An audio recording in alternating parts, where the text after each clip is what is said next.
नमस्कार, जय श्री राम। अभी हम शिपुरवा तालाब जो हमारे नगर का ही एक अ, मंदिर है, तालाब है, आप पीछे देख पा रहे हैं।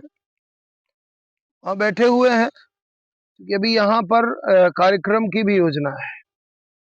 ये जो स्थल देख पा रहे हैं आप, काँस और बाँस सब कट चुका है और अभी भगवान राम की स्थापना पीछे दिख रही है, अभी हुई है और अभी पुराना मंदिर जीर्णोद्धार किया जाना है। हमारे आचार्य जी बैठे हुए हैं, पुजारी जी बैठे हुए हैं। कथा की भी योजना है, कथा होना है, श्रीमद् भागवत कथा भी होगा और 6 दिसंबर से सीताराम जी का विवाहोत्सव भी होगा।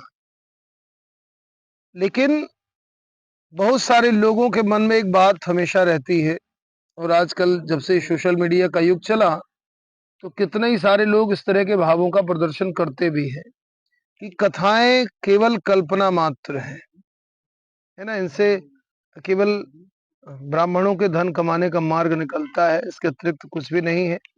चाहे वो श्रीमद् भागवत कथा हो, चाहे वो वाल्मीकि रामायण की कथा हो, ऐसी लोगों की सोच रहती है, ऐसे लोगों का मानना रहता है। तो कथाएं केवल कल्पना मात्र हो ऐसा नहीं है और केवल ये ब्राह्मणों के धन कमाने का मार्ग हो ऐसा भी नहीं है। अगर आप समर्थक है तो भी और अगर आप विरोधी विचारधारा के हैं तो भी दोनों अवस्थाओं में सुनना चाहिए, क्योंकि जब सुनने की आदत होती है तो और भी तर्क रखे जा सकते हैं। कथाएं पूर्णतया वैज्ञानिक दृष्टिकोण रखती हैं।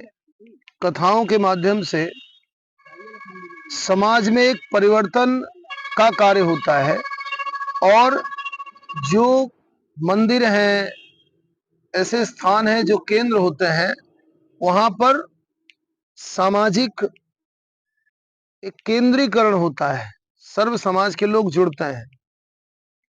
कथाएं मानसिक जो अशांति है उस अशांति को भी दूर करती हैं। अभी विस्तृत चर्चा करेंगे इस पर। दूसरा पक्ष की जिनको लगता है कि केवल ये कुछ लोगों के कमाने का, विशेष रूप से अगर हम बात करें तो ब्राह्मण के लिए ऐसा कहा जाता है कि केवल ये कमाने का माध्यम मात्र है। तो केवल एक कथाओं से, वर्तमान में ही अगर कथाओं के स्वरूप को हम देख लें तो केवल एक व्यक्ति को उससे लाभ होता हो ऐसा नहीं है, पूरा एक समूह होता है। चाहे उसमें आवाज को प्रसारित करने वाले साउंड सिस्टम वाले लोग हों, वहां पर कोई वर्ण देख करके साउंड तो होता नहीं है ना। आचार्य ये लोग तो है ही है, जो टेंट का कार्य करते हैं वो भी हैं, अनेकानेक प्रकार से जो कलश होता है तो कलश बनाने वाले भी लोग होते हैं, भोजन बनाने वाले भी लोग होते हैं, सब्जियां उगाने वाले भी लोग होते हैं, अन्न उत्पादन करने वाले भी लोग होते हैं। तो एक ही कथा में सर्व समाज के लोग मिलकर के एक दूसरे के लाभ का एक प्रत्यक्ष उद्योग करते हैं। अगर प्रत्यक्ष उद्योग भी देखा जाए तो कथाओं के माध्यम से सर्व समाज के लोगों के लाभ का उद्योग होता है। ये तो भौतिक लाभ हो गया।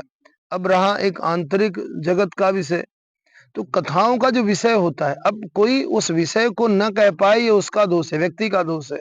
इसमें कथाओं का और शास्त्रों का आदेश लेस मात्र भी नहीं है। और खास करके जब हम लोग कथाएं करते हैं तो अभी जैसे जहां पर हम बैठे हुए हैं, मैंने पहले निवेदन किया कि ये शिपुरवा एक जगह है हमारे नगर से लगा हुआ, बहुत पुराना मंदिर है, लगभग जीर्ण शीर्ण अवस्था में। तो सब लोग मिलकर के इसके जीर्णोद्धार का काम करने लगे कि भाई कथाएं हों तो उन कथाओं के माध्यम से कम जो स्थल है वो भी पुनर्जागृत हों, पुनर्जीवित हों और साथ में ऐसे स्थानों को हम लोग पंचकुल के रूप में व्यवस्थित करने का प्रयास कर रहे हैं, जहां पर भाई ऋषि कुल माने जहां पर साधु संत या ऐसे कोई भी, अब साधु संत में कोई वर्ण तो देखता नहीं है, भाई हमारे पुजारी जी हैं, आप आए हम लोगों ने किसी ने नहीं पूछा। हमारा धर्म है कि भाई इस वेश में कोई है तो उसका सम्मान करना है, उसकी पूजा करनी है। ऋषिकुल है, गोकुल है, हम लोग गाय की बात करते हैं, कृषि की बात करते हैं, वृक्षों की बात करते हैं।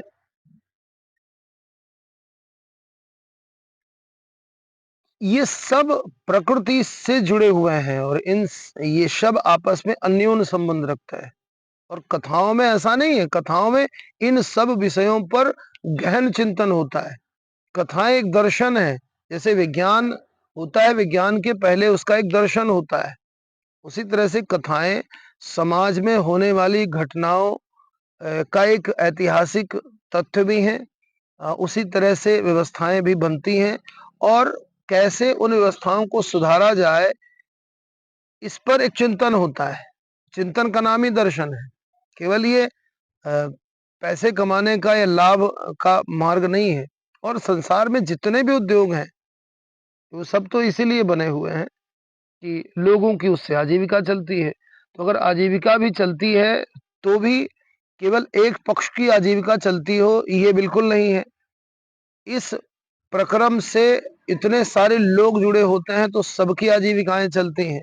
अब एक वर्ण की आजीविका मिट जाए, ऐसा भाव रख कर के सबकी आजीविका मिटा देना, ये बुद्धिमत्ता नहीं है। और आज एक बहुत बड़ा वर्ग, चाहे वो तर्कवादी लोग हों या बौद्धिस्ट, नौ बौद्धिस्ट, ऐसी सोच रखते हैं जो गौतम बुद्ध के वास्तविक अनुयायी है, वो तो ऐसी कल्पना भी नहीं कर सकते। लेकिन जो छद्मी है, ढोंग, उनको कुमार्ग पर चलना है, शराब पी करके गाली गलौज करना है, ऐसे बहुत सारे लोग, मैं सबकी बात नहीं करूं, बहुत सारे लोग, उनको धर्म रास नहीं आता। वो एक वर्ण के कुछ दोषों के आधार पर, ऐसा मैं नहीं कहता हूं कि अन्याय नहीं हुआ है, निश्चित रूप से भेदभाव हुआ है, लेकिन वो भेदभाव दूर हो, ये हम सबको प्रयास करना चाहिए। लेकिन पुरानी बातों को लेकर के केवल भेदभाव को और बढ़ाना, चाहे वो जिस समाज के प्रति भी हो। अभी समाज में एक बड़ी वैमनस्यता देखने को मिल रही है और इन वैमनस्यताओं को केवल कथाओं के माध्यम से ही दूर किया जा सकता है। लेकिन हाँ, कथाओं के जो वक्ता हैं, उन वक्ताओं को ये मालूम होना चाहिए कि वास्तव में कथाएं चाहती क्या है, कथाओं का स्वरूप क्या है।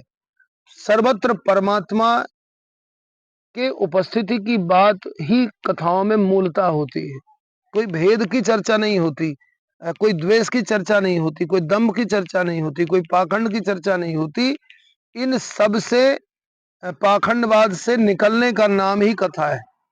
चाहे वो वाल्मीकि रामायण हो, राम कथा हो, भागवत कथा हो या अन्य पुराण हो, उन सबका उद्देश्य है कि संपूर्ण मानवता, सर्वे भवन्तु सुखिनः, सर्वे सन्तु निरामया, सर्वे भद्राणि पश्यन्तु। कोई एक वर्ण, एक जाति, एक समाज, एक देश, एक क्षेत्र, इसकी बात नहीं होती है। सर्वे भवन्तु, सब लोग सुखी हों, इसकी बात होती है।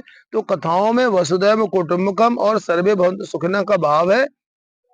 अब इस भाव को हम ना करके अपनी मनमानी करें तो ये व्यक्ति का दोष हो सकता है, सिद्धांत का दोष नहीं, शास्त्र का दोष नहीं, कथाओं का दोष नहीं, धर्म का दोष नहीं। इसलिए हम सब लोग कथाओं को केवल कल्पना मात्र और केवल पाखंड मात्र न माने, इसके मूल स्वरूप को पहचानने की कोशिश करें और इसको अपने जीवन में उतारने का प्रयास करें, विचारों के साथ में। जय श्री राम, जय शंकर भगवान, जय भारत माता, जय गो माता।